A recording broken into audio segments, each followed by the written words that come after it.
শুভ দুপুর ছাত্ররা, আশা করি তোমরা ভালো আছো এবং সবাই স্বাস্থ্যবিধি মেনে বাসায় অবস্থান করছো। আজকে তোমাদের ঢাকা কলেজ কর্তৃক আয়োজিত অনলাইন ক্লাসে আমি স্বাগত জানাচ্ছি। তোমরা পরপর দুটি ক্লাস করে ফেলছো অলরেডি, একটা ইংরেজি এবং একটা বাংলা। তো পরপর এটা তোমাদের তৃতীয় ক্লাস চলতেছে। আমরা ক্লাসটাকে আজকে একটু, আমি প্রথম দিন তোমাদের ক্লাসে এসে একটু গল্প করছিলাম, আজকে একটু গল্প করব। আমরা ক্লাসটা আজকে কি পড়ব সেটা যদি আমরা দেখি, আমরা প্রথমে একটু গল্প করব, তারপরে আমরা মৌলের অবস্থান নির্ণয় শিখব। মৌলের অবস্থান নির্ণয় শিখব আমরা। পর্যায় সারণীতে একটি মৌলকে আমরা কিভাবে খুঁজে বের করব। খুঁজে বের করা মানে হচ্ছে তার তোমার পর্যায় এবং গ্রুপ নির্ণয় করা। এই পর্যায় এবং গ্রুপ নির্ণয় করার ক্ষেত্রে ইলেকট্রন বিন্যাস না করেই আমরা কিভাবে একটা মৌলকে পর্যায় সারণীতে খুঁজে বের করতে পারবো এবং মাত্র 10 সেকেন্ড সময়ের মধ্যে সেটা দেখব। তারপরে আমরা পর্যাবৃত্ত ধর্মগুলো কি সেটা আলোচনা করব। তারপরে আমরা বিস্তারিত আলোচনায় যাব। আজকের আমাদের মূল টপিক আয়নীকরণ শক্তি। তাহলে আমাদের আজকের মূল টপিক হচ্ছে আয়নীকরণ শক্তি। তাহলে আসো আমরা আজকের শুরু করি। তাহলে শুরুতে তোমাদের চীনের প্রেসিডেন্টের গল্প বলি। চীনের বর্তমান প্রেসিডেন্ট শি জিনপিং, উনি চীনের এমন একজন প্রেসিডেন্ট যে চীনকে অনন্য উচ্চতায় নিয়ে গেছেন। 2013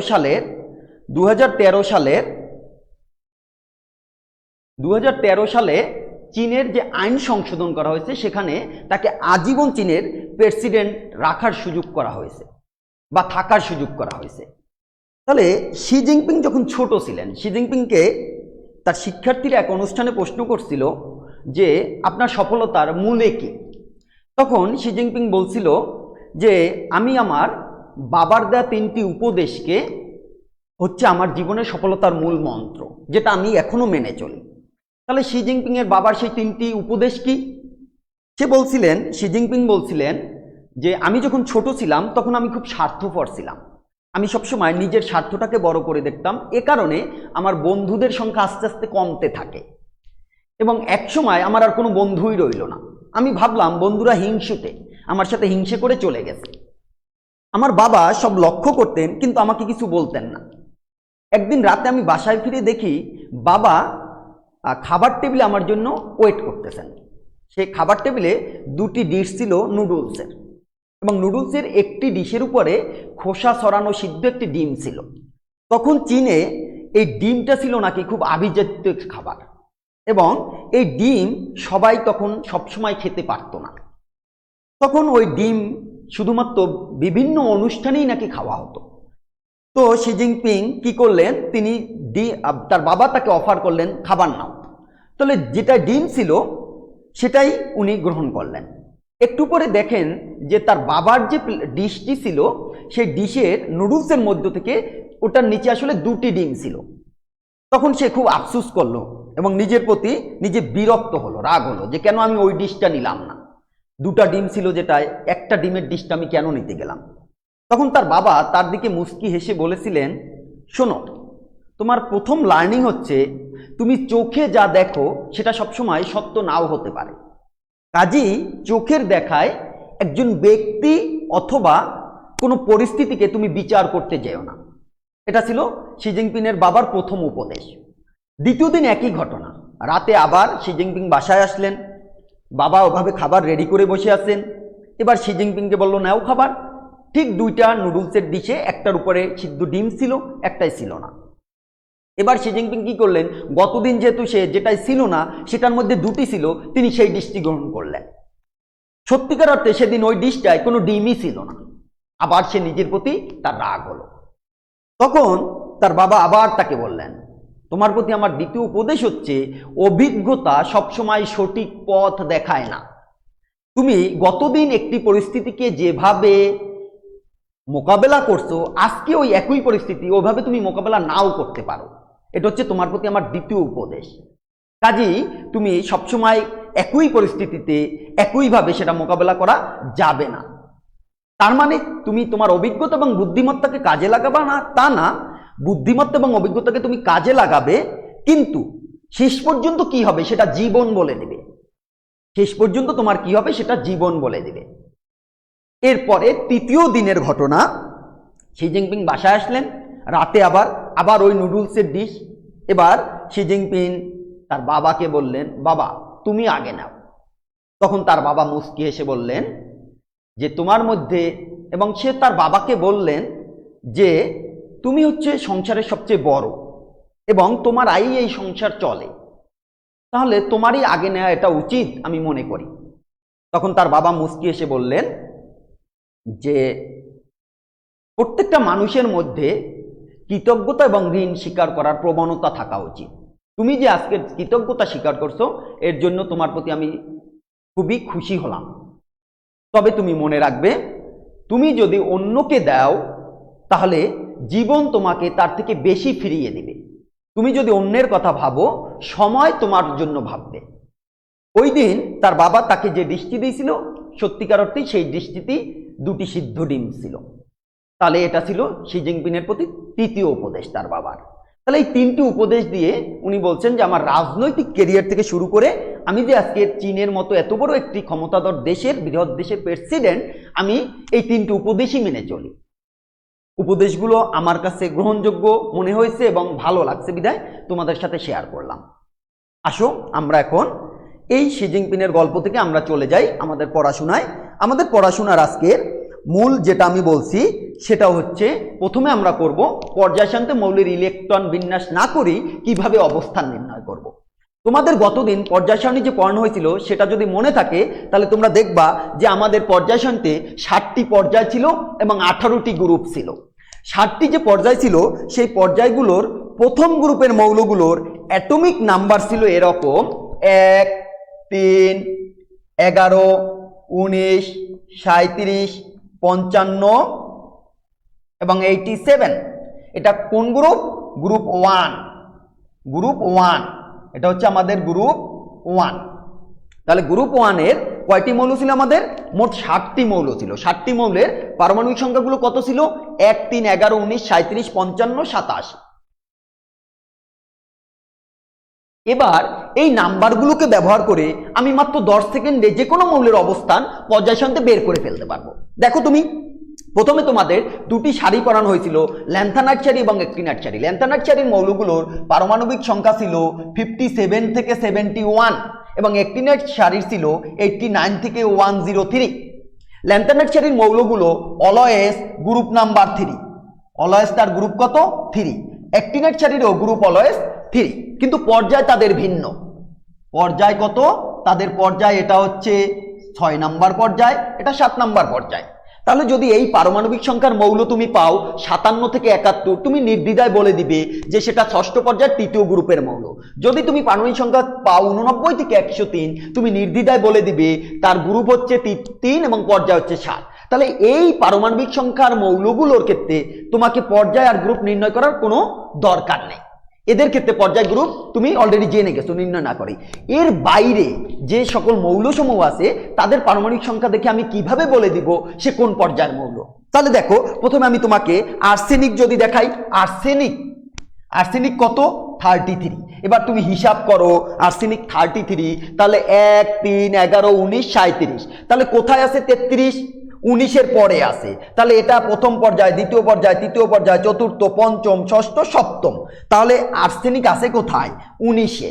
যদি 19-এ থাকে তাহলে তার পর্যায়টা 4 নাম্বার পর্যায়। তাহলে ওর পর্যায় কত? আর্সেনিকের পর্যায় হচ্ছে 4 নাম্বার পর্যায়। আর্সেনিকের পর্যায় হচ্ছে 4 নাম্বার পর্যায়। তাহলে তার গ্রুপ কত? এবার আসো তার গ্রুপ তুমি কিভাবে নির্ণয় করবে? তার নাম্বার কত? Atomic number 33। বিয়োগ দাও ওই পর্যায়ের প্রথম মৌল 19, যোগ করো 1, তাহলে আমরা তার গ্রুপ সংখ্যা পেয়ে যাব। তাহলে 33 থেকে তুমি 19 বিয়োগ করে 1 যোগ করো, তাহলে দেখো তুমি আর্সেনিকে কি পাও? আর্সেনিকে গ্রুপ নাম্বার পাবে, তাহলে এখানে হচ্ছে 14 আর 1 15। তাহলে আর্সেনিকের গ্রুপ নাম্বার হবে 15। তাহলে হয়ে গেল, আমার বের করা হয়ে গেল। তার পর্যায় 4, গ্রুপ হচ্ছে 15। তার পর্যায় 4, গ্রুপ হচ্ছে 15। এবার দেখো আরেকটি মৌল, মনে করো সিলভার কত? 47। সিলভার 47। তাহলে দেখো 47 কোথায় আছে? 37-এর পরে আছে, 55-এর আগে আছে। তাহলে 37 কোন পর্যায়? পঞ্চম পর্যায়। তাহলে ওর পর্যায় হচ্ছে 5। আমি বলে দিলাম ওর পর্যায় হচ্ছে 5। তাহলে গ্রুপ কত? তার গ্রুপ হচ্ছে 47 বিয়োগ 37 যোগ 1, তাহলে তার গ্রুপ 11। তার গ্রুপ হচ্ছে তাহলে 11। আমরা বলে দিতে পারি তার গ্রুপ হচ্ছে 11। তাহলে দেখো কত সহজ, তুমি শুধু পারমাণবিক সংখ্যাটাকে দেখবে যে কোথায়, এটা থেকে তুমি সহজেই তার গ্রুপ এবং পর্যায়গুলোকে বের করে নিয়ে আসতে পারবে। এবার যদি তুমি আরেকটু পারমাণবিক সংখ্যা বেশির দিকে যাও, মনে করো আমি পারমাণবিক সংখ্যা দিলাম 78, 78 কে আমার প্লাটিনাম, 78 কে প্লাটিনাম। এবার প্লাটিনাম 78 কোথায় পড়ে দেখো তো, 1 2 3 4 5 6 55 এই ঘরে, 87 এর আগে, তাহলে এই ঘরে, তাহলে পর্যায় কত প্লাটিনামের? পর্যায় হচ্ছে 6, পর্যায় হচ্ছে কত? 6। তাহলে এবার কি করবে তুমি? এবার 78 মাইনাস 55 প্লাস 1 এই পর্যন্ত। কিন্তু যদি ষষ্ঠ এবং সপ্তম পর্যায় হয়, যদি ষষ্ঠ এবং সপ্তম পর্যায় হয়, সেক্ষেত্রে যে এখানে ল্যান্থানাইড অ্যাক্টিনাইড সারিতে যে অতিরিক্ত আরো 14টি মৌল আছে, এজন্য তোমাকে এখান থেকে আরো 14 বিয়োগ করতে হবে গ্রুপটা বের করার জন্য। তাহলে এই 14টা কিসের জন্য আসলো? এই 14টা হচ্ছে ওই পর্যায়ে ল্যান্থানাইড এবং অ্যাক্টিনাইড, অর্থাৎ ষষ্ঠ এবং সপ্তম পর্যায়ে ল্যান্থানাইড সারিতে মূল ল্যান্থানাইডকে পিরিয়ডিক টেবিলে জায়গা দিয়ে বাকি 14টি মৌলকে নিচে জায়গা দেওয়া হয়েছিল। অ্যাক্টিনাইড সারির অ্যাক্টিনাইড মৌলটিকে মূল পিরিয়ডিক টেবিলে জায়গা দিয়ে বাকি 14টি মৌলকে নিচে জায়গা দিয়েছিল। ওই 14কে আমরা বিয়োগ করতেছি, ওই 14কে বিয়োগ করতেছি। তাহলে যদি এবার তুমি তার বিয়োগ ফলটা দেখো, তাহলে তুমি প্লাটিনামের সহজেই কি করতে পারবে? তার গ্রুপ বের করতে পারবে। তাহলে দেখো তার পর্যায় 6, তাহলে তার গ্রুপ কত? তার গ্রুপ হচ্ছে 78 থেকে 55 বিয়োগ করো, তাহলে তোমার থাকবে কত? 15 আর 23, 23 আর 24, 24 থেকে তুমি 14 বাদ দাও, তাহলে তার গ্রুপ নাম্বার হচ্ছে 10, তার গ্রুপ নাম্বার হচ্ছে 10। এবার দেখো তুমি মনে করো আরেকটি মৌল লিভারমোরিয়াম, লিভারমোরিয়াম কত? 116। এখন এই 116 পারমাণবিক সংখ্যার মৌলটি যদি তুমি ইলেকট্রন বিন্যাস করে এমসিকিউতে তার অবস্থান নির্ণয় করতে যাও, কোন পর্যায়ে কোন গ্রুপ, তোমার অনেক সময় লাগবে। তাহলে লিভারমোরিয়াম আমি কিভাবে বের করব? দেখো 116, তাহলে 116 আমার কতর পরে? 87 পরে। কত পর্যায়? তাহলে আমি বলে দিব সে হচ্ছে সপ্তম পর্যায়ের মৌল। সে কত পর্যায়ের মৌল? সপ্তম পর্যায়ের মৌল। তাহলে তার গ্রুপটা কত? তার গ্রুপ হচ্ছে তাহলে 116 বিয়োগ হবে 87 যোগ 1 আর ওই যে অতিরিক্ত 14, অতিরিক্ত 14। তাহলে দেখো তুমি তার যদি বিয়োগ ফলটা বের করো, তাহলে তুমি পাবে তার গ্রুপ নাম্বার 16।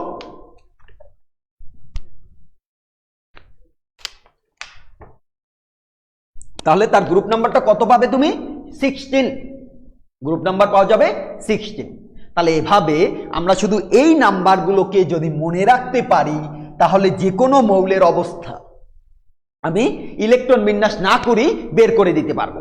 এই নাম্বারগুলোকে যদি আমি মনে রাখতে পারি, তাহলে যে কোনো মৌলের অবস্থান আমি ইলেকট্রন বিন্যাস না করে তোমার বলে দিতে পারবো। তাহলে এই দুটি সারি তো তুমি জানোই, এরা হচ্ছে অলওয়েজ গ্রুপ নাম্বার 3, পর্যায় 6 7। এর বাইরে যে পারমাণবিক সংখ্যার মৌলগুলো আসবে তাদেরকে আমরা সহজেই এভাবে ইলেকট্রন বিন্যাস না করে তাদের গ্রুপ এবং পর্যায় বের করতে পারি।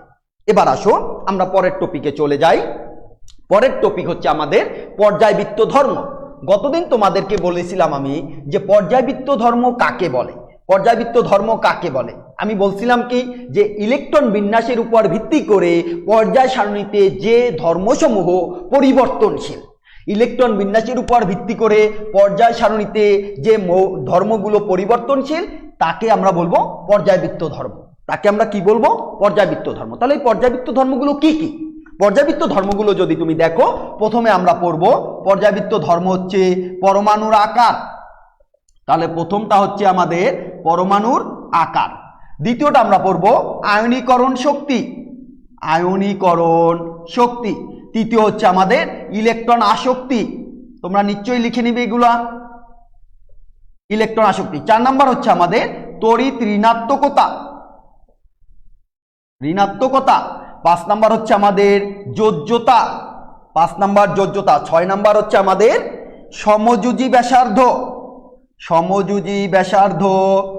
ভ্যান ডার ওয়ালস ব্যাসার্ধ, ভ্যান ডার ওয়ালস ব্যাসার্ধ। ধাতব ব্যাসার্ধ, আয়নিক ব্যাসার্ধ, আয়নিক ব্যাসার্ধ। তাহলে আমাদের ষষ্ঠ। সপ্তম হচ্ছে গলনাঙ্ক এবং স্ফুটনাঙ্ক, গলনাঙ্ক এবং স্ফুটনাঙ্ক। গলনাঙ্ক এবং স্ফুটনাঙ্ক, এবং সর্বশেষ আমরা পর্যায়বৃত্ত ধর্ম পড়ব, সেটা হচ্ছে ধাতব ধর্ম। ধাতব ধর্ম। তাহলে আমাদের মোট পর্যায়বৃত্ত ধর্ম আমরা কয়টা পড়বো? 8টা পড়বো। পরমাণুর আকার, আয়নীকরণ শক্তি, ইলেকট্রন আসক্তি, তড়িৎ ঋণাত্মকতা, যোজ্যতা, সমযোজী ব্যাসার্ধ, ভ্যান ডার ওয়ালস ব্যাসার্ধ, ধাতব ব্যাসার্ধ, আয়নিক ব্যাসার্ধ, গলনাঙ্ক এবং স্ফুটনাঙ্ক এবং ধাতব ধর্ম। এর মধ্যে আমরা আজকে তোমাকে এই দুটো টপিক নিয়ে আমি আলোচনা করব। আয়নীকরণ শক্তি পর্যন্ত আমাদের আজকের আলোচনার মূল টপিক থাকবে। তাহলে আসো, পর্যায়বৃত্ত ধর্ম কাকে বলে? আর তোমরা সংজ্ঞাটা লিখে নাও, যে ইলেকট্রন বিন্যাসের উপর ভিত্তি করে পরিবর্তনশীল ধর্মসমূহকে পর্যায়বৃত্ত ধর্ম বলে। ইলেকট্রন বিন্যাসের উপর ভিত্তি করে পরিবর্তনশীল ধর্মসমূহকে পর্যায়বৃত্ত ধর্ম বলে। যেমন কি? যেমন বোর্ডের এগুলো। যেমন কি? যেমন বোর্ডের এগুলো। এবার আসো, আমরা প্রথমটা তাহলে পরমাণুর আকার নিয়ে আলোচনা শুরু করি। পরমাণুর আকার কিভাবে পর্যায়বৃত্ত ধর্ম, এটা একই পর্যায় এবং একই গ্রুপে কিভাবে পরিবর্তিত হয়। মনে করো তৃতীয় পর্যায়ের মৌল কি? তৃতীয় পর্যায়ের মৌল sodium, magnesium, aluminium, silicon, phosphorus, sulphur, chlorine. আমরা নিষ্ক্রিয় গ্যাসকে বাদ দিয়ে দিলাম। তাহলে সোডিয়ামের ক্ষেত্রে দেখো, সোডিয়ামের শক্তি স্তর কয়টা? সোডিয়ামের শক্তি স্তর 2টা। ম্যাগনেসিয়ামের কয়টা? ম্যাগনেসিয়ামের হচ্ছে 2টা। অ্যালুমিনিয়ামের কয়টা? 2টা। সিলিকনের কয়টা? 2টা। ফসফরাসের কয়টা? 2টা। তারা দ্বিতীয় পর্যায়ের মৌল, যেহেতু তাদের প্রত্যেকের তোমার কত হচ্ছে? তাদের প্রত্যেকের ক্ষেত্রে শক্তি স্তর হবে 2টি। এবার সোডিয়ামের ক্ষেত্রে কি দেখা যায়? সোডিয়ামের নিউক্লিয়াসে কয়টা প্রোটন আছে? 11 প্রোটন। ম্যাগনেসিয়ামের কয়টা? 12 প্রোটন। অ্যালুমিনিয়ামের কয়টা?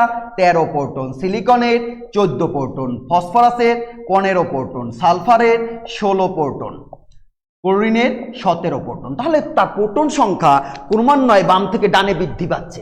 তাহলে যে নিউক্লিয়াসের প্রোটন যত বেশি, সেই নিউক্লিয়াস তত শক্তিশালী।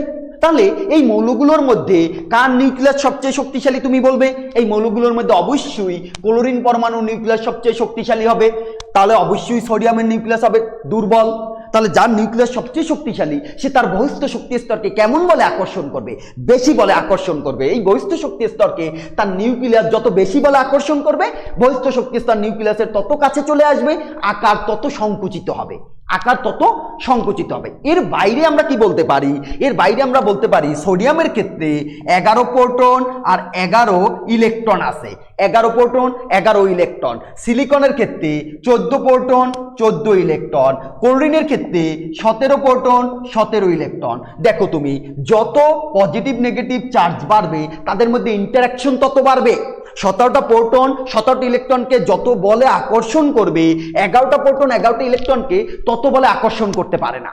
তার মানে বাম থেকে ডানে যত যাব, আকর্ষণ তত বাড়বে। আমি যদি আমার হাতের তালুর মধ্যে একটি ফোমের টুকরা নেই, ফোমের টুকরা নিয়ে আমি আস্তে আস্তে তার উপরে হাতের তালু থেকে শক্তি প্রয়োগ করতেছি। শক্তি প্রয়োগ করলে ফোমের টুকরাটার আকারটা আস্তে আস্তে কি হবে? সংকুচিত হবে। তাহলে ওর উপরে তোমার কেন্দ্র থেকে তাকে যত বেশি বলে টানবে, তার আকার তত ছোট হতে থাকবে। এই কারণে আমরা কি দেখি? এই কারণে আমরা দেখি সোডিয়ামের আকার সবচেয়ে বড় তৃতীয় পর্যায়ে, তার থেকে ম্যাগনেসিয়াম একটু ছোট, তার থেকে অ্যালুমিনিয়াম আরো ছোট, তার থেকে সিলিকন আরো ছোট, তার থেকে ফসফরাস আরো ছোট, তার থেকে সালফার আরো ছোট, তার থেকে ক্লোরিন আরো ছোট। তাহলে আমরা কি বলতে পারি? আমরা বলতে পারি একই পর্যায়ে বাম থেকে ডানে গেলে অ্যাটমিক সাইজ, পরমাণুর আকার ক্রমান্বয়ে হ্রাস পাবে। অ্যাটমিক সাইজ বা পরমাণুর আকার ক্রমান্বয়ে হ্রাস পাবে। কারণ কি? তাদের নিউক্লিয়াস বেশি শক্তিশালী হবে এবং একই পর্যায়ে তাদের পর্যায় সংখ্যা যেহেতু সমান, শক্তি স্তর সমান, আকর্ষণ শক্তি বেশি। তাহলে পরমাণুর আকার একটি পর্যায়বৃত্ত ধর্ম। কিভাবে?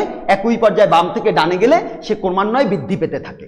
একই পর্যায়ে বাম থেকে ডানে গেলে ক্রমান্বয়ে বৃদ্ধি পেতে থাকে। তাহলে একই গ্রুপে কি হয়? দেখো তুমি, একই গ্রুপ মনে করো আমি নিলাম লিথিয়াম, তারপরে নিলাম আমি সোডিয়াম, তারপরে নিলাম আমি পটাশিয়াম, তারপরে রুবিডিয়াম, তারপরে সিজিয়াম। লিথিয়ামে শক্তি স্তর কয়টা? লিথিয়ামের যদি তুমি শক্তি স্তর দেখো, লিথিয়ামের শক্তি স্তর হচ্ছে 2টা। সোডিয়ামের কয়টা? সোডিয়ামের শক্তি স্তর 3টা। পটাশিয়ামের কয়টা? পটাশিয়ামের শক্তি স্তর হচ্ছে 4টা। রুবিডিয়ামের কয়টা? রুবিডিয়ামের শক্তি স্তর হচ্ছে 5টা। এভাবে তাদের শক্তি স্তর বৃদ্ধি পেতে থাকে। তাহলে শক্তি স্তর যত বৃদ্ধি পাবে, তার আকার তত বাড়বে।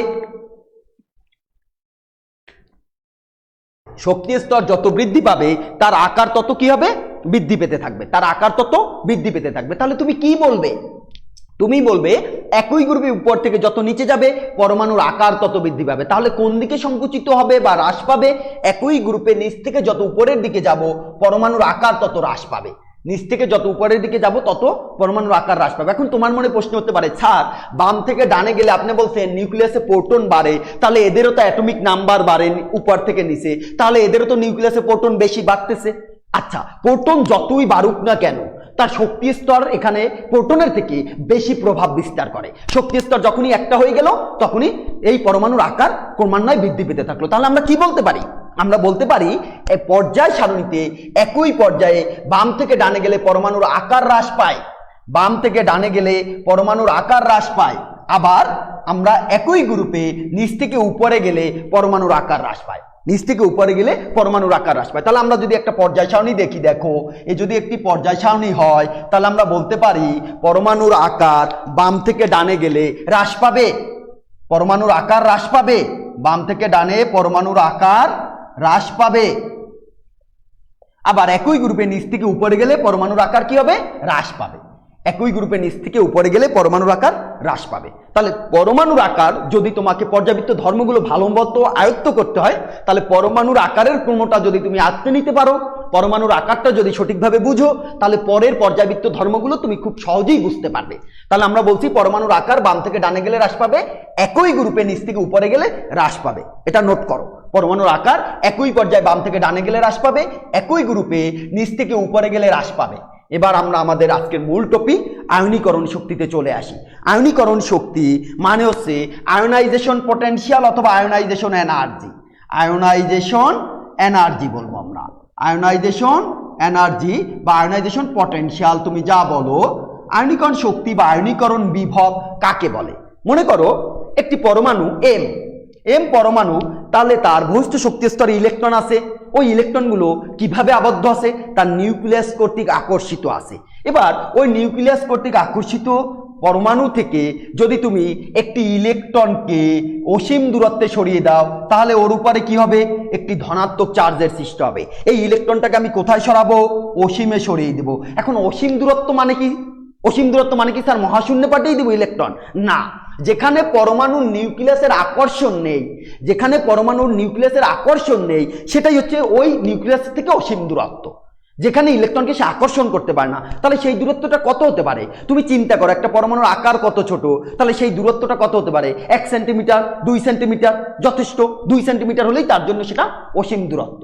কিন্তু সেটা কেমন হতে হবে? পরমাণুটা হতে হবে গ্যাসীয় পরমাণু, পরমাণুটা হতে হবে গ্যাসীয় পরমাণু, এবং যে আয়নটা তৈরি করবে সেই আয়নটাও হতে হবে গ্যাসীয়, যে আয়নটা তৈরি করবে সেই আয়নটাই গ্যাসীয়। তাহলে তুমি কি করতেছো? একটা পরমাণুর বহিস্থ শক্তি স্তর থেকে একটা ইলেকট্রনকে অসীম দূরত্বে সরিয়ে দিচ্ছ। একটা পরমাণুর বহিস্থ শক্তি স্তর থেকে একটা ইলেকট্রনকে অসীম দূরত্বে সরিয়ে দিচ্ছ। তাহলে ইলেকট্রন যদি কেউ দান করে তাহলে তার উপরে কেমন চার্জ সৃষ্টি হয়? ধনাত্মক চার্জ সৃষ্টি হয়। তাহলে আয়নাইজেশন এনার্জি আমার কার সাথে সম্পর্কযুক্ত? পজিটিভ চার্জের সাথে সম্পর্কযুক্ত।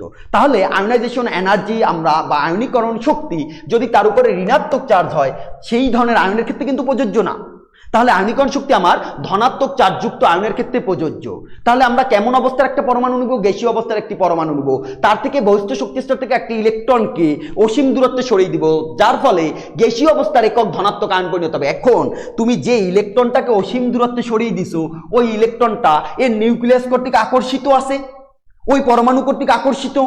তাহলে ওই পরমাণুর নিউক্লিয়াস তাকে যত বেশি বলে আকর্ষণ করে আছে, ওই ইলেকট্রনকে অপসারণ করতে তোমার তত বেশি শক্তির প্রয়োজন হবে, তত বেশি শক্তির প্রয়োজন হবে। তাহলে তার নিউক্লিয়াস ওই ইলেকট্রনকে যত বেশি বলে আকর্ষণ করে রাখবে, তার নিউক্লিয়াস ওই ইলেকট্রনকে যত বেশি বলে আকর্ষণ করে রাখবে, তত আমাকে বাইরে থেকে বেশি শক্তি প্রয়োগ করতে হবে। এখন তুমি বলো, যদি একটি তুমি প্রক্রিয়া বা একটি বিক্রিয়া বাইরে থেকে শক্তি প্রয়োগের মাধ্যমে সংঘটিত করো, তাহলে সেই প্রক্রিয়াটা কি এক্সোথার্মিক না এন্ডোথার্মিক? সেটা তাপ উৎপাদী না তাপহারী? তুমি জানো, তুমি 19-এ পড়ে আসছো, যদি বাইরে থেকে শক্তি প্রয়োগের মাধ্যমে কোনো রাসায়নিক বিক্রিয়াকে সংগঠিত করা হয়, বাইরে থেকে তাপ প্রয়োগের মাধ্যমে কোনো বিক্রিয়াকে সংগঠিত করা হয়, তাহলে সেই প্রক্রিয়াটা হচ্ছে তাপহারী। তাপহারী বিক্রিয়া ডেল্টা এইচ এর মান কেমন? পজিটিভ। তাফারিতে ডেল্টা এইচ এর মান কেমন? পজিটিভ। তাহলে আয়নীকরণ শক্তি অলওয়েজ কেমন হবে? পজিটিভ হবে। আয়নীকরণ শক্তি অলওয়েজ কেমন হবে? ধনাত্মক হবে। তাহলে আয়নীকরণ শক্তিকে যদি আমি ই আই দ্বারা লিখি, ই আই তাহলে অলওয়েজ কেমন হবে? পজিটিভ হবে। অথবা এটাকে যদি আই লিখি, আয়োনাইজেশন এনার্জি কেমন হবে? অলওয়েজ ধনাত্মক হবে। তাহলে কেন ধনাত্মক হয়েছে আয়নীকরণ শক্তি? কারণ আমরা বাইরে থেকে শক্তি প্রয়োগের মাধ্যমে তার ইলেকট্রনকে রিমুভ করে দিয়েছি। বাইরে থেকে শক্তি প্রয়োগের মাধ্যমে তার ইলেকট্রনকে রিমুভ করে দিয়েছি। তাহলে ইলেকট্রনটাকে কোথায় পাঠাবো? অসীমে পাঠাবো। কোন অবস্থার পরমাণু? গ্যাসীয় অবস্থার পরমাণু। কেমন ধনাত্মক আয়ন পরিণত হবে? গ্যাসীয় অবস্থার ধনাত্মক আয়নে পরিণত হবে। তাহলে আসো আয়নীকরণ শক্তি কাকে বলে?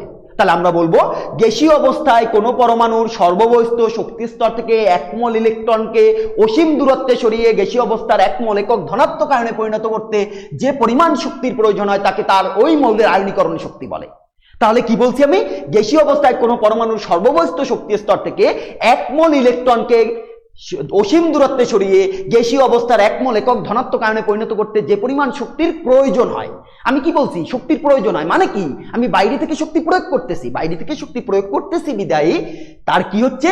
সেটাই এই ডেল্টা এইচ এর মানটা পজিটিভ হয়ে যাচ্ছে, এনার্জির মানটা পজিটিভ হয়ে যাচ্ছে। তাহলে আমরা কি বলছি?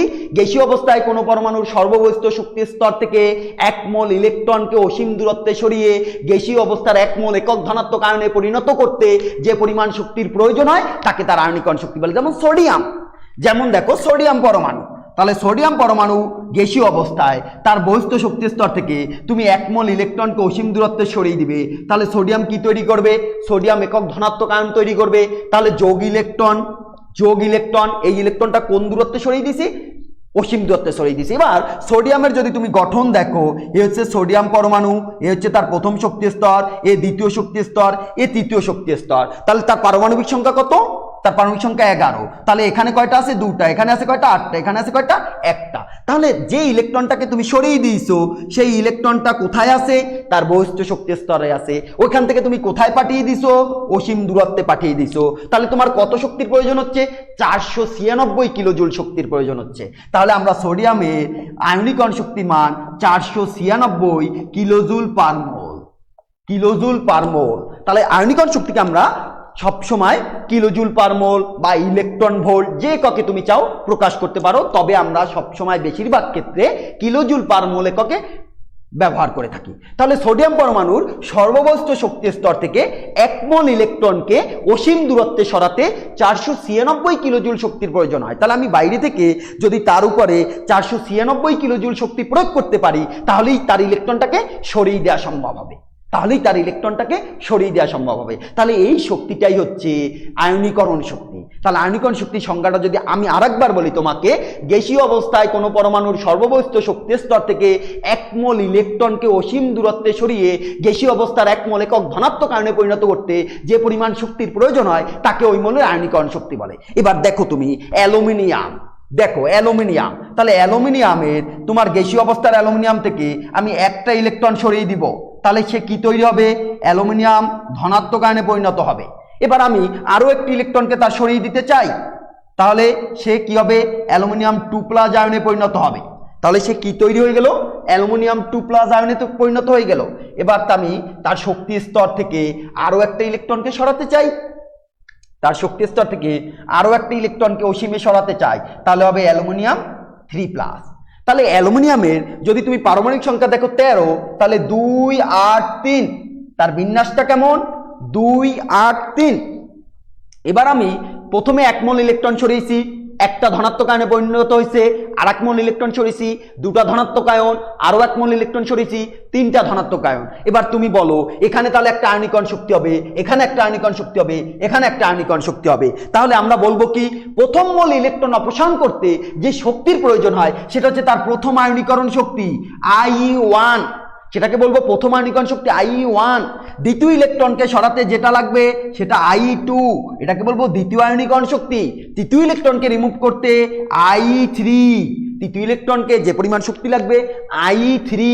এরপরে এভাবে ক্রমান্বয়ে যাবে IE4, 5, 6 ইত্যাদি। তাহলে আমরা দেখলাম কি যে আয়নীকরণ শক্তি প্রথম, দ্বিতীয়, তৃতীয়, চতুর্থ ইত্যাদি হতে পারে। আয়নীকরণ শক্তি প্রথম, দ্বিতীয়, তৃতীয়, চতুর্থ ইত্যাদি হতে পারে। প্রথম ইলেকট্রনকে অপসারণ করতে যে শক্তি লাগবে সেটা প্রথম আয়নীকরণ শক্তি। দ্বিতীয় ইলেকট্রনকে অপসারণ করতে যেটা লাগবে দ্বিতীয় আয়নীকরণ শক্তি, তৃতীয় ইলেকট্রনকে অপসারণ করতে যেটা লাগবে তৃতীয় আয়নীকরণ শক্তি, চতুর্থ ইলেকট্রনকে অপসারণ করতে যেটা লাগবে সেটা চতুর্থ আয়নীকরণ শক্তি ইত্যাদি। এবার তুমি কি দেখো, তুমি দেখো অ্যালুমিনিয়াম এ হচ্ছে অ্যালুমিনিয়াম, এই প্রথম শক্তি স্তর, দ্বিতীয় শক্তি স্তর, তৃতীয় শক্তি স্তর। তাহলে তার প্রথম শক্তি স্তরে কয়টি ইলেকট্রন আছে? 2টি, তৃতীয়তে আছে 8টি, দ্বিতীয়তে আছে 8টি, তৃতীয়তে আছে 3টি ইলেকট্রন, 2 8 3। এবার এই 3টি ইলেকট্রন থেকে আমি একটা ইলেকট্রন সরিয়ে দিয়েছি, তাহলে এখানে অ্যালুমিনিয়াম আয়নের এই ধনাত্মক আয়নের বহিস্থ শক্তি স্তরে কয়টি ইলেকট্রন? 2টি ইলেকট্রন আছে। আর এবার যখন আরো একটি সরিয়ে দিলাম তাহলে ওর বহিস্থ স্তরে কয়টি ইলেকট্রন? 1টি ইলেকট্রন। তাহলে ওর বহিস্থ স্তরে কয়টি ইলেকট্রন ছিল? 3টি ইলেকট্রন। আচ্ছা বলো তুমি, ইলেকট্রন আসুক অথবা যাক, তার নিউক্লিয়াসে প্রোটন সংখ্যার কোনো প্রভাব আছে কিনা? না, নিউক্লিয়াসে তার প্রোটন আগেও যা ছিল এখনো তাই আছে, 13 প্রোটন। তাহলে ওরও 13 প্রোটন, ওরও 13 প্রোটন, ওরও 13 প্রোটন, ওরও 13 প্রোটন, 13টা প্রোটন সবার আছে।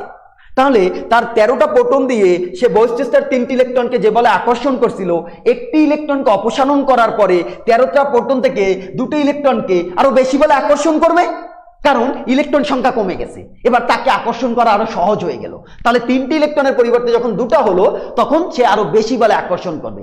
2টা থেকে যখন বহিস্থ শক্তি স্তরে 1টা হয়ে গেল তখন সে আরো বেশি বলে আকর্ষণ করবে। তাহলে তুমি কি বলো, তুমি কি বুঝতে পারছো যে প্রথম আয়নীকরণ শক্তি, প্রথম ইলেকট্রনটাকে অপসারণ করতে যে শক্তি লাগবে, দ্বিতীয়টাকে তার থেকে বেশি লাগবে না কম লাগবে? অবশ্যই বেশি লাগবে, কারণ আকর্ষণ তো বেড়ে গেছে। তাহলে তৃতীয়টাকে অপসারণ করতে আরো বেশি লাগবে, তাহলে চতুর্থটাকে অপসারণ করতে আরো বেশি লাগবে। তাহলে আমরা কি বলতে পারি? আমরা বলতে পারি first ionisation energy is less than second ionisation energy, is less than third ionisation energy and so on. এবং এটা চলতে থাকবে, এটা চলতে থাকবে। তার মানে এই জায়গাটা তুমি নোট করো, এই জায়গাটা পয়েন্ট করো। প্রথম আয়নীকরণ শক্তি থেকে দ্বিতীয় আয়নীকরণ শক্তির মান বেশি, দ্বিতীয় থেকে তৃতীয়র মান বেশি, তৃতীয় থেকে চতুর্থ মান বেশি। যে কোনো মৌলের ক্ষেত্রে সেটা প্রযোজ্য, যে কোনো মৌলের ক্ষেত্রে সেটা প্রযোজ্য। তাহলে যে কোনো মৌলের ক্ষেত্রে আমরা কি বলবো? আয়নীকরণ শক্তি তার প্রথমটা থেকে দ্বিতীয়টার মান বেশি, দ্বিতীয়টা থেকে তৃতীয়টার মান বেশি, তৃতীয়টা থেকে চতুর্থটার মান আরো বেশি। এবার আসো, এই আয়নীকরণ শক্তি কি কি বিষয়ের উপর নির্ভরশীল? আয়নীকরণ শক্তি কি কি বিষয়ের উপর নির্ভরশীল এটা আমরা দেখব। প্রথম পয়েন্টটা আমরা পড়বো, আমরা সবগুলো পয়েন্ট একত্রে পড়ে ফেলবো। প্রথম যেটা পয়েন্ট পড়বো আমি, সেটা হচ্ছে পরমাণুর আকারের উপর নির্ভর করে। আয়নীকরণ শক্তি পরমাণুর আকারের উপর নির্ভর করে। পরমাণুর আকার বা পারমাণবিক ব্যাসার্ধ, পরমাণুর আকার বা পারমাণবিক ব্যাসার্ধ। তুমি বলো একটা পরমাণু আকার বড় আর একটা পরমাণুর আকার ছোট, এর নিউক্লিয়াস থেকে তার বহিস্থ স্তরের ইলেকট্রন, এই নিউক্লিয়াস থেকে তার বহিস্থ স্তরের ইলেকট্রন, এ পরমাণু বি পরমাণু, যদি তাই হয় তাহলে এর ইলেকট্রনকে সে যে বলে আকর্ষণ করে, ছোটটা নিউক্লিয়াস থেকে বহিস্থ স্তর দূরত্ব কম হওয়ার কারণে বেশি বলে আকর্ষণ করে। তাহলে আকার যত ছোট হবে আয়নীকরণ শক্তি তত কি হবে? বৃদ্ধি পাবে। আকার যত ছোট হবে আয়নীকরণ শক্তি তত কি হবে? বৃদ্ধি পাবে। আকার যত ছোট হবে আয়নীকরণ শক্তি বৃদ্ধি পাবে। তাহলে তুমি বলো পর্যায় সারণীতে একই পর্যায়ে বাম থেকে ডানে গেলে আকার কি হয়? একটু আগে পড়েই আসছিলাম, বাম থেকে ডানে গেলে আকার হ্রাস পায়, তাহলে আয়নীকরণ শক্তি কি হবে? বৃদ্ধি পাবে। বাম থেকে ডানে গেলে আয়নীকরণ শক্তি বৃদ্ধি পাবে। তাহলে একই গ্রুপে উপর থেকে নিচে গেলে আকার বড় হয়, আকার বৃদ্ধি পায়, তাহলে আয়নীকরণ শক্তি হ্রাস পাবে। তাহলে আমরা কি বলতে পারি? একই গ্রুপ এবং পর্যায় বরাবরে আমরা বলতে পারি এটা, যে একই গ্রুপ পর্যায়ে বাম থেকে ডানে গেলে আই বৃদ্ধি পাবে, আই কি হবে? বৃদ্ধি পাবে একই পর্যায়ে বাম থেকে ডানে গেলে। আবার একই গ্রুপে নিচ থেকে উপরে গেলে আই বৃদ্ধি পাবে, কারণ আকার ছোট হয়, উপরের দিকে আকার ছোট হয়। তাহলে এদিকে আই বৃদ্ধি পাচ্ছে, এদিকে আই বৃদ্ধি পাচ্ছে। তাহলে পর্যায় সারণী যদি এটা হয়, তুমি খেয়াল করো, এটা যদি পর্যায় সারণী হয় তাহলে কোন মৌলের আয়নীকরণ শক্তি সবচেয়ে বেশি হবে? একই পর্যায়ে বাম থেকে ডানে যত যাবে আয়নীকরণ শক্তি বৃদ্ধি পাবে। তাহলে একই পর্যায়ে বাম থেকে ডানে কারা আছে? নিষ্ক্রিয় গ্যাসগুলো আছে, এই 18 গ্রুপ। তাহলে এখানে পর্যায় সারণী সবচেয়ে বেশি হবে। আবার ওই গ্রুপের মধ্যে নিচ থেকে উপরে গেলে বাড়বে, তাহলে নিচ থেকে উপরে যাও, তাহলে উপরেরটার সবচেয়ে বেশি হবে। উপরে কে আছে? হিলিয়াম আছে। তাহলে পর্যায় সারণীতে কার আয়নীকরণ শক্তি সবচেয়ে বেশি? হিলিয়ামের বেশি। পর্যায় সারণীতে কার আয়নীকরণ শক্তি সবচেয়ে বেশি হবে? হিলিয়ামের বেশি হবে। এবার তুমি দেখো তাহলে পর্যায় সারণীতে কার আয়নীকরণ শক্তি সবচেয়ে কম? তাহলে এদিকে যদি বাড়ে তাহলে এদিক থেকে এদিকে হ্রাস পাবে, তার মানে এদিক থেকে এদিকে হ্রাস পেলে এই গ্রুপ 1 নং গ্রুপের আয়নীকরণ শক্তি সবচেয়ে কম হবে। 1 নং গ্রুপের আবার নিচ থেকে উপরে বৃদ্ধি পায়, তাহলে উপর থেকে নিচে গেলে হ্রাস পাবে। হ্রাস পেতে পেতে ফ্রান্সিনিয়াম হচ্ছে তেজস্ক্রিয়, তাহলে তার আগের মৌল তেজস্ক্রিয় যদি বাদ দাও সিজিয়াম, তাহলে আমরা কি বলবো? সিজিয়ামের আয়নীকরণ শক্তি সবচেয়ে কম হবে, হিলিয়ামের আয়নীকরণ শক্তি সবচেয়ে বেশি হবে। সিজিয়ামের আয়নীকরণ শক্তি সবচেয়ে কম হবে, হিলিয়ামের আয়নীকরণ শক্তি সবচেয়ে বেশি হবে। তাহলে আয়নীকরণ শক্তি যেসব ফ্যাক্টরের উপর ডিপেন্ড করে তাদের প্রথমটা হচ্ছে পরমাণুর আকার। পরমাণুর আকার যত ছোট হয় আয়নীকরণ শক্তি তত বড় হয়, পরমাণু আকার যত ছোট হয় আয়নীকরণ শক্তি তত বড় হয়। এই কারণে একই পর্যায়ে বাম থেকে ডানে আকার হ্রাস পায়, আয়নাইজেশন পটেনশিয়াল বৃদ্ধি পায়, একই গ্রুপে উপর থেকে নিচে আকার বৃদ্ধি পায়, এ কারণে আয়নাইজেশন পটেনশিয়াল হ্রাস পায়। দ্বিতীয় আমরা যে ফ্যাক্টরটার কথা বলবো সেটা হচ্ছে অরবিটালের প্রকৃতি। তৃতীয়টা বলবো আমরা অরবিটালের প্রকৃতি। যেমন তুমি দেখো দ্বিতীয় পয়েন্ট যদি আমরা দেখি বেরিলিয়াম আর বোরন, বেরিলিয়াম আর বোরন, বেরিলিয়ামের ইলেকট্রন বিন্যাস করো 1s2 2s2, বোরনের ইলেকট্রন বিন্যাস করো 1s2 2s2 2p1 2p1। এবার দেখো তো তুমি বেরিলিয়ামের গঠনটা কেমন, 1s 2s 2p, তাহলে এটা 1s এটা 2s এটা 2p, এখানে তোমার নিউক্লিয়াস, এ হচ্ছে পরমাণুর নিউক্লিয়াস। তাহলে বেরিলিয়ামের ক্ষেত্রে কি হচ্ছে, বেরিলিয়ামের ক্ষেত্রে এখানে ইলেকট্রন আছে 1s2 2s2। আমি যদি বোরনেরটা দেখতে চাই তাহলে বোরন হচ্ছে 1s 2s 2p, তাহলে বোরনের 1s 2s 2p, তাহলে এখানে এক জোড়া এখানে এক জোড়া এখানে একটি, এখানে তার নিউক্লিয়াস। তুমি দেখো তো তাহলে একই শক্তি স্তরের যখন অরবিটাল হবে, একই শক্তি স্তরের যখন অরবিটাল, যেটাকে আমরা উপশক্তি স্তর বলে থাকি sp-df, তাহলে একই শক্তি স্তরের s নিউক্লিয়াসের কাছে থাকে কিনা, p তার থেকে দূরে থাকে কিনা, তাহলে নিউক্লিয়াসের যত কাছে থাকবে তাকে অপসারণ করা তত কঠিন, কারণ নিউক্লিয়াস তাকে বেশি বলে আকর্ষণ করে রাখবে। অপসারণ করতে তাহলে তোমাকে কি করতে হবে, বেশি শক্তি প্রয়োগ করতে হবে। অপসারণ করতে তোমাকে কি করতে হবে, বেশি শক্তি প্রয়োগ করতে হবে। তাহলে এই নিউক্লিয়াস এই ইলেকট্রনকে যে বলে আকর্ষণ করবে, এই নিউক্লিয়াস আমাদের এই ইলেকট্রনকে তার থেকে কম বলে আকর্ষণ করে।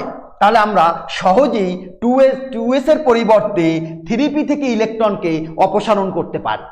এই 3p থেকে ইলেকট্রন সহজে অপসারণ করতে পারার কারণে এখানে শক্তি লাগবে আমার কম, তাহলে আমার বেরিলিয়াম থেকে বোরনের আয়নীকরণ শক্তির মান বেশি হবে, বেরিলিয়াম থেকে বোরনের আয়নীকরণ শক্তির মান বেশি হবে। তাহলে এটা কি বুঝলাম, একই শক্তি স্তরের উপশক্তি স্তরের প্রভাব। উপশক্তি স্তর প্রভাবকে আমরা কি বলছি, অরবিটালের প্রকৃতি। তাহলে এস অরবিটাল থেকে পি অরবিটালে কম শক্তি লাগবে, পি থেকে ডি তে আরো কম লাগবে, ডি থেকে এফ এ আরো কম লাগবে।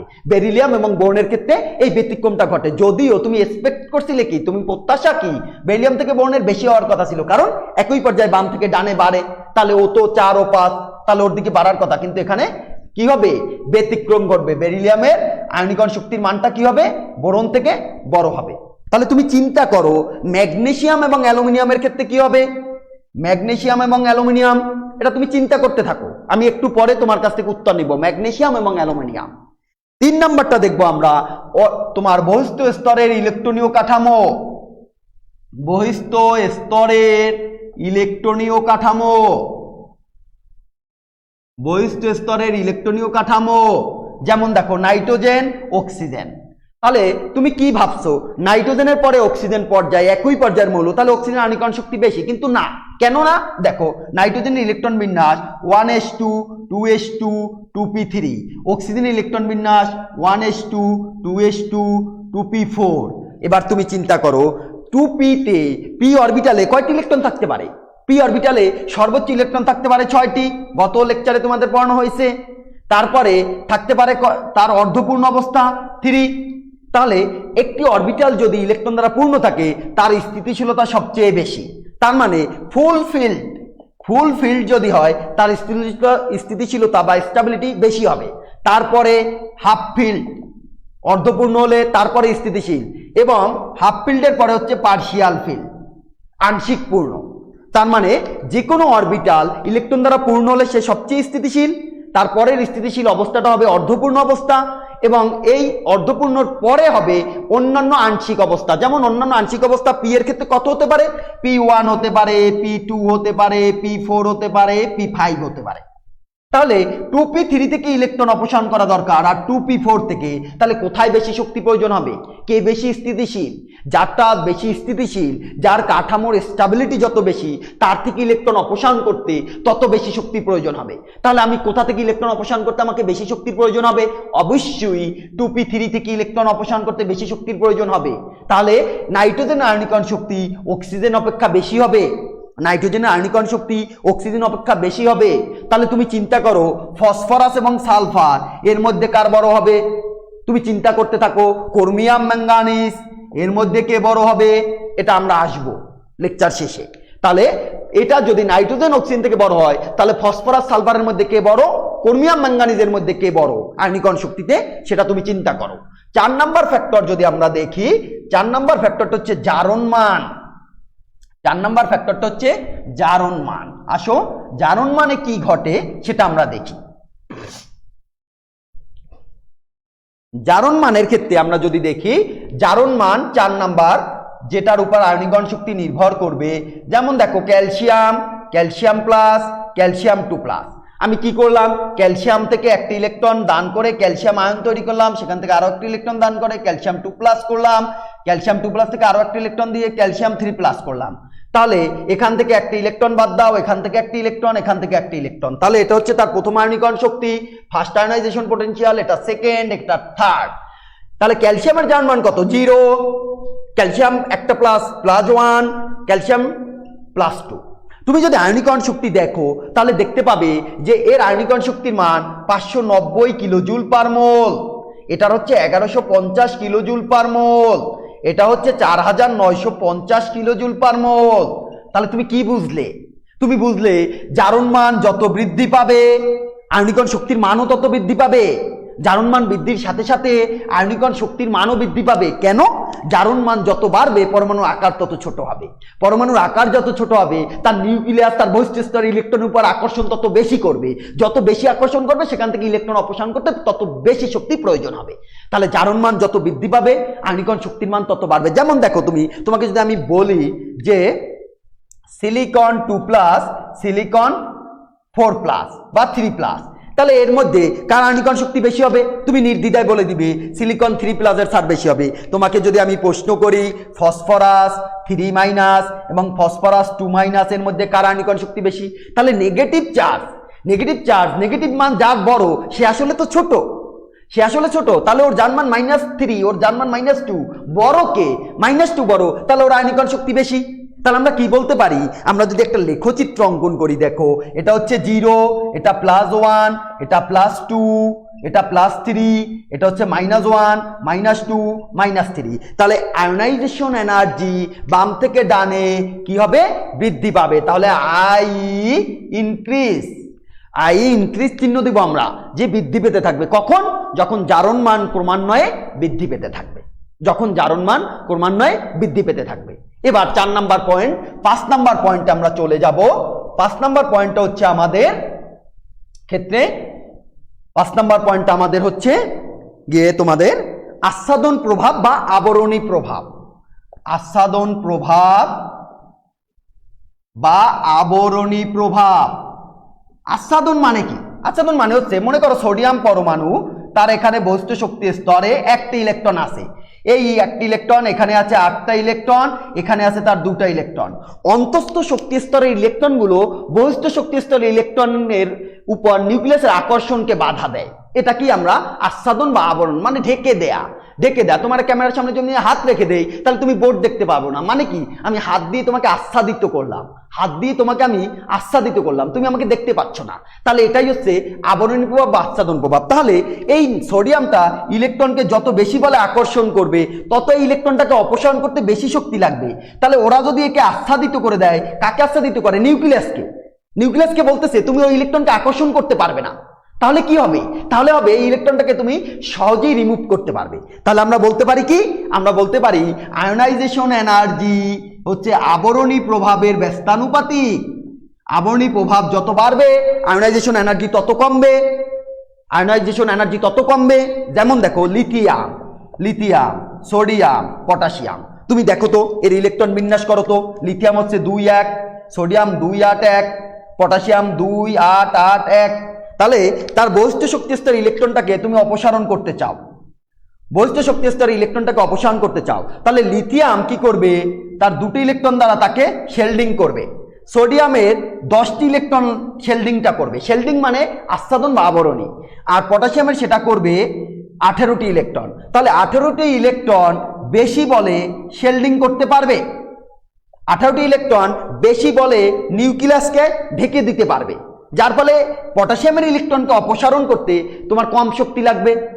18টির পরে 10টি ইলেকট্রন, লিথিয়ামের 2টি ইলেকট্রন থেকে 10টি ইলেকট্রন নিউক্লিয়াসকে বেশি আচ্ছাদিত করতে পারবে, তাহলে ওরটাকে অপসারণ করতে এর থেকে একটু আরো বেশি শক্তি লাগবে, লিথিয়ামের সবচেয়ে শক্তি লাগবে আরো বেশি। তাহলে আমরা বলতে পারি কি, এই যে number of shielding electron, number of shielding electron, এটা কি number of shielding electron, number of shielding electron, shielding number of electron যত বাড়বে তত আয়নীকরণ শক্তি কমবে, তাহলে এদিকে আয়নাইজেশন এনার্জি ডিক্রিজ করবে, এদিকে আয়নাইজেশন এনার্জি ডিক্রিজ করবে। তার মানে শেল্ডিং ইফেক্ট যে ইলেকট্রনগুলো ঘটাবে তাদের শক্তি যত, তাদের নাম্বার যত ছোট হবে তত তাদের কি হবে, ওই আয়নীকরণ শক্তির মান কমতে থাকবে।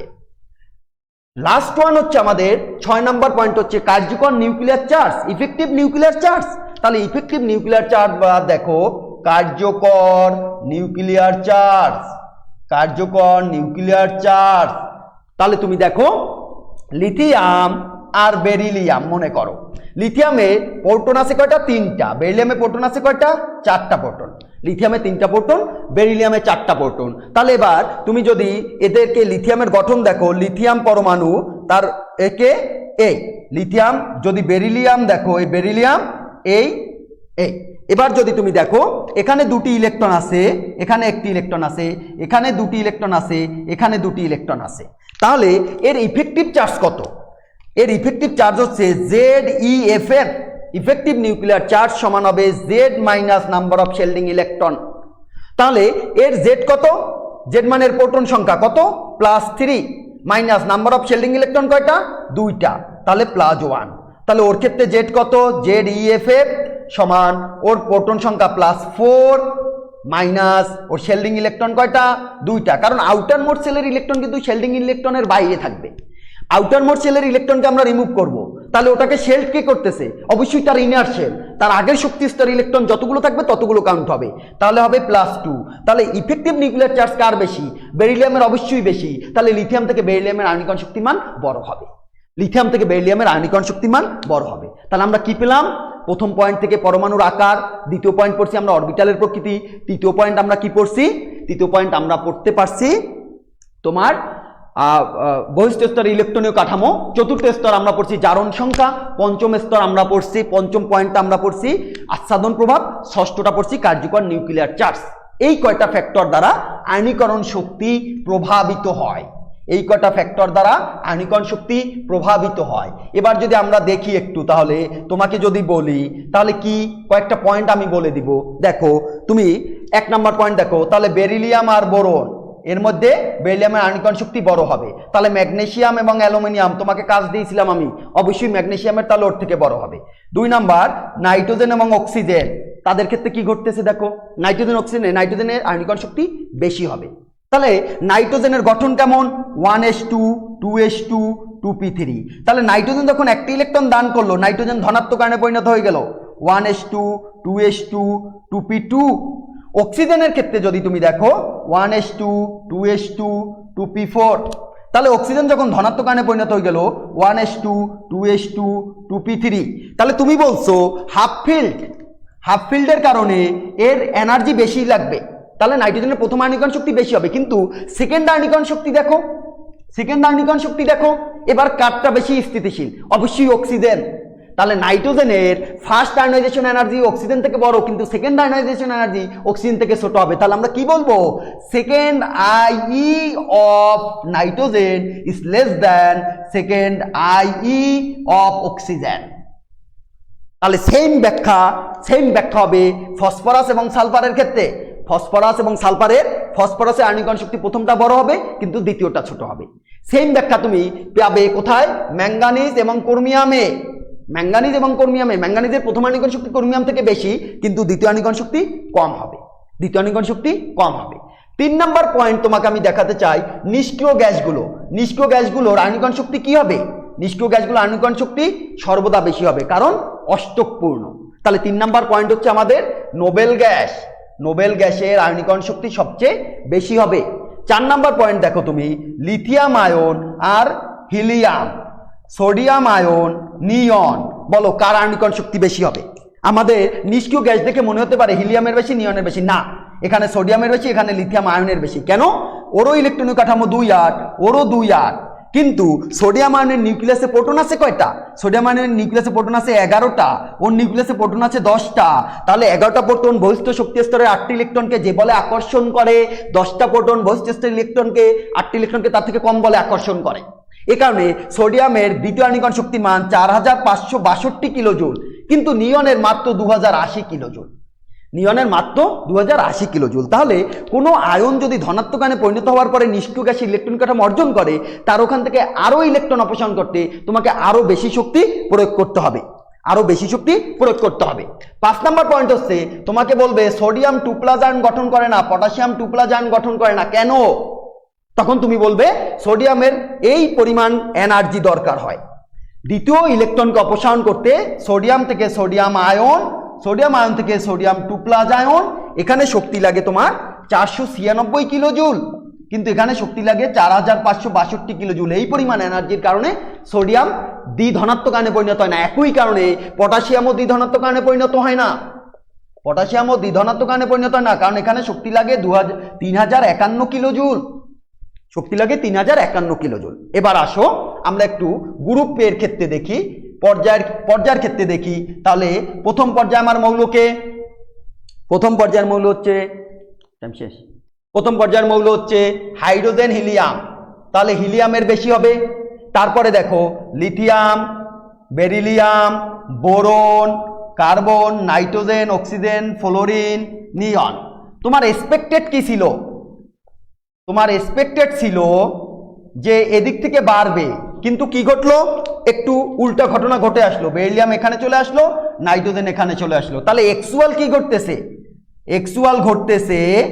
এক্সুয়াল ঘটতেছে lithium, boron, beryllium, carbon, oxygen, nitrogen, fluorine, neon. কাদের ক্ষেত্রে? দ্বিতীয় পর্যায়ের ক্ষেত্রে। তৃতীয় পর্যায়ের মৌলগুলো দেখো, sodium, magnesium, aluminium, silicon, phosphorus, sulphur, chlorine, argon. তোমার এক্সপেকটেশন কি ছিল? তোমার এক্সপেক্টেড ভ্যালু ছিল এ বাম থেকে ডানে ক্রমান্বয়ে বাড়বে, কিন্তু সত্যিকারে কি ঘটতেছে? অ্যাকচুয়ালি ঘটতেছে ম্যাগনেসিয়াম অ্যালুমিনিয়ামের পরে যাচ্ছে,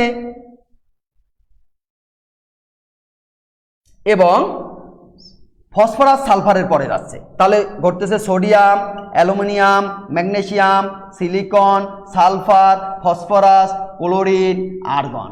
এটা কিসের জন্য ঘটতেছে বলো তো? ঘটতেছে আমরা একটু আগে যেটা দেখছি, অরবিটালের প্রকৃতি এবং অর্ধপূর্ণ আর আংশিক পূর্ণ অরবিটালের কারণে। তাহলে যদি আমরা একটু আণবিক শক্তির লেখচিত্র দেখি এই পর্যায়গুলোর ক্ষেত্রে, দেখো তাহলে এদিকে আণবিক শক্তি বৃদ্ধি পাবে, বৃদ্ধি পাবে।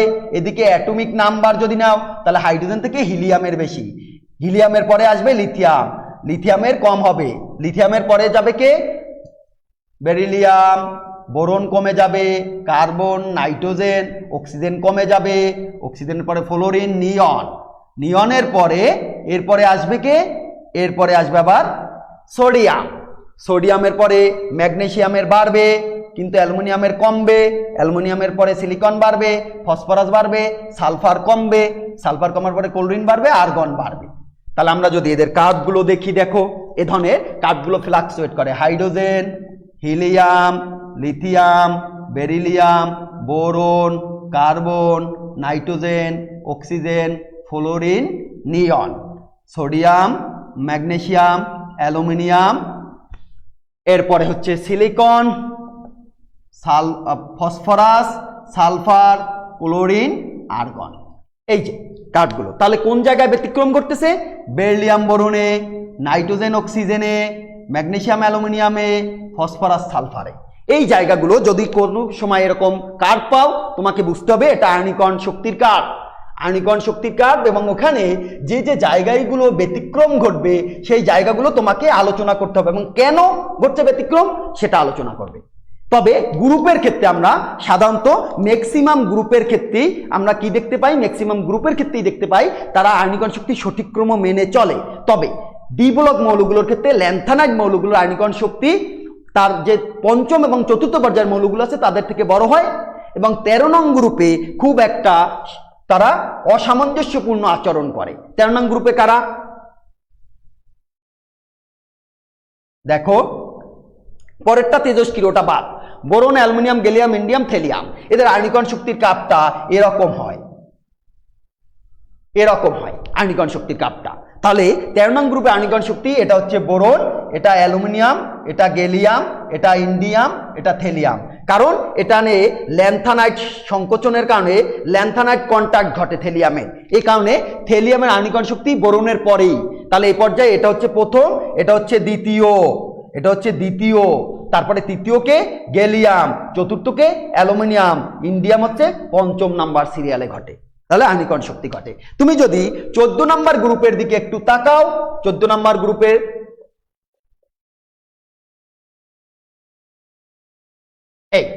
এখানে শুধুমাত্র এই যে ল্যান্থানাইট কন্ট্যাক্টের কারণে লেডের আয়নীকরণ শক্তি টিনের উপরে উঠে যায়, লেডের আয়নীকরণ শক্তি টিনের থেকে বেশি হয়। এই 13-14তে এস আর পি ব্লকে এরাই ব্যতিক্রম ঘটায়। 13 নাম্বার খুব বেশি ব্যতিক্রম ঘটে, এদিকে আয়নাইজেশন পোটেনশিয়াল বা আয়নীকরণ শক্তি, কিন্তু 14 গ্রুপে শুধুমাত্র লেড এই ব্যতিক্রমটা দেখায়। এ হচ্ছে আমাদের আজকের আয়নীকরণ শক্তি। এ পর্যন্ত তোমরা এস ব্লক পি ব্লকটা পড়লেই হবে। ডি ব্লকে ল্যান্থানাইট সংকোচনের কারণে ঘটে। ল্যান্থানাইট সংকোচন কি এটা আমরা ল্যান্থানাইট মৌলগুলো যখন পড়বো তখন শিখব। তাহলে আমাদের প্রথম যে পর্যাবৃত্ত ধর্মগুলোর প্রথম দুটা নিয়ে আমরা আলোচনা করলাম আজকের, পরমাণুর আকার এবং আয়নীকরণ শক্তি। তাহলে আয়নীকরণ শক্তি যদি তোমরা একটু আজকের লেকচারটা আবার যদি পুনরায় দেখো এবং বইটা যদি সাথে পড়ে নাও, আশা করি তোমাদের এর বাইরে আর আয়নীকরণ শক্তির কিছু লাগবে না। তো সবাই ভালো থেকো, পরবর্তীতে আবার দেখা হবে।